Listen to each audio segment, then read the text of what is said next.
বিগত 15 বছর আমরা দেখেছি যে জনগণের ভোট নিয়ে কিভাবে নিশিরাতের ভোট অনুষ্ঠিত হয়েছে।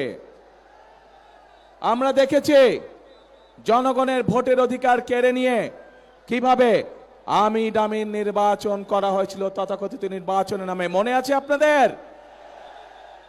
কিন্তু প্রিয় ভাই বোনেরা, গত 24 সালের ছাত্র জনতার আন্দোলনের মুখে সেই আমি দামি নির্বাচনের মালিক যারা, নিশিরাতের নির্বাচনের মালিক যারা, তারা জনগণের প্রতিরোধের মুখে এই বাংলাদেশ ছেড়ে পালিয়ে যেতে বাধ্য হয়েছে।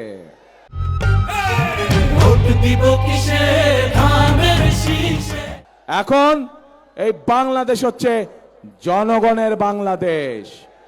এখন এই বাংলাদেশ চলবে জনগণের রায়ের ভিত্তিতে, এবং এই জন্যই বাংলাদেশের মানুষ আগামী 12 তারিখে তাদের পছন্দসই প্রতিনিধি নির্বাচন করবে, যারা জনগণের ইচ্ছা মতন জনগণের কাছে জবাবদিহি করার মাধ্যমে ইনশাল্লাহ আগামী দিন দেশ পরিচালনা করবে। কিন্তু প্রিয় ভাই বোনেরা, 5ই আগস্টের পরবর্তীতে আমরা আশা করেছিলাম যে 5ই আগস্টের পূর্বে সেই যে স্বৈরাচার যারা জনগণের ভোটের অধিকার, কথা বলার অধিকার কেড়ে নিয়েছিল, তারা যেই ভাষায় কথা বলতো জনগণকে, তাদের কাছ থেকে আর যাই হোক বাংলাদেশ কখনো অগ্রগতি আশা করতে পারে না। তাদের কাছ থেকে আর যাই হোক বাংলাদেশের মানুষ আত্মসম্মানমূলক কোনো মর্যাদাপূর্ণ কোনো আচরণ আশা করতে পারে না। প্রিয় ভাই বোনেরা, এই জালেমদের একটি কথাই শুধু বললাম, আমি আপনাদেরকে আরো একটি কথা বলছি। তার আগে বিবি খাদিজার সম্পর্কে আপনারা জানেন না?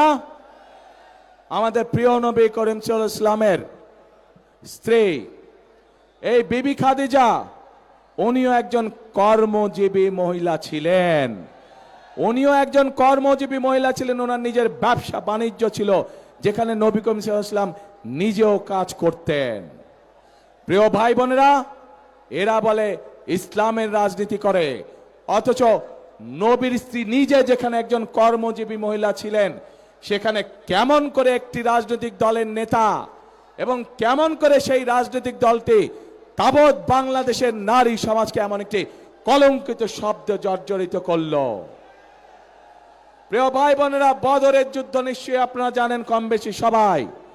সেই বদরের যুদ্ধে হযরত আয়েশা তার নেতৃত্বে পরিচালিত হয়েছিল। তার নেতৃত্বে যুদ্ধের সকল সরঞ্জামাদি সরবরাহ করা হয়েছিল। তার নেতৃত্বে যুদ্ধে যারা আহত হয়েছিল সেই মানুষগুলোকে নার্সিং দেওয়া হয়েছিল, ট্রিটমেন্ট দেওয়া হয়েছিল।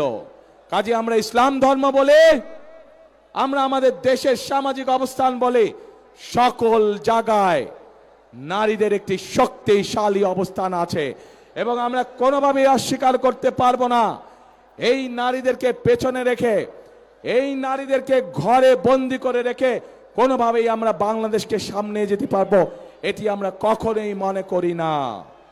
এবং সেই জন্যই দেশনেত্রী খালেদা জিয়া যখন দেশ পরিচালনার দায়িত্বে ছিলেন, উনি বাংলাদেশের নারীদের শিক্ষা ব্যবস্থাকে সম্পূর্ণ বিনামূল্যে করে দিয়েছিলেন, ইন্টারমিডিয়েট পর্যন্ত। প্রিয় ভাই বোনেরা, আজ সময় এসেছে আমাদেরকে দেশ গড়ার, এবং দেশ যদি গড়তে হয় প্রত্যেকটি নারী পুরুষকে কাঁধে কাঁধ মিলিয়ে কাজ করতে হবে আজকে। তা না হলে এই দেশকে আমরা আমাদের প্রত্যাশিত বাংলাদেশ হিসেবে গড়ে তুলতে পারবো না।